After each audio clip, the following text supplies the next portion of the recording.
দর্শক, যেমনটা দেখানোর চেষ্টা করছিলাম যে নাসিরউদ্দিন পাটোয়ারি কিন্তু হাবিবুল্লাহ বাহার ইউনিভার্সিটির ভিতরে ঢুকলেই কিছু শিক্ষার্থীরা বুয়া বুয়া স্লোগানে মুখরিত হয় এবং তার উপরে ডিম নিক্ষেপ করা হয় এবং শিক্ষার্থীদের তুপের মুখে পড়ে হাবিবুল্লাহ বাহার ইউনিভার্সিটির থেকে কিন্তু নাসিরউদ্দিন পাটোয়ারিকে বের হয়ে গেছেন শিক্ষার্থীদের তুপের মুখে।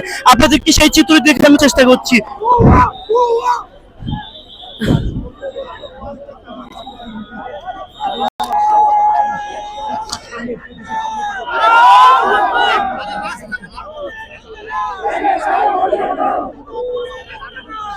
দর্শক, যেমনটা দেখানোর চেষ্টা করছিলাম যে নাসিরউদ্দিন পাটোয়ারি কিন্তু কলেজের ভিতরে ঢুকের মুখে কিছু শিক্ষার্থীরা বুয়া বুয়া স্লোগান দেয়। পরবর্তীতে শিক্ষার্থীদের তুপের মুখে পড়ে কিন্তু নাসিরউদ্দিন পাটোয়ারি কলেজ থেকে বের হতে বাধ্য হয় এবং আপনাদের সামনে সেই চিত্র দেখানোর চেষ্টা করছি।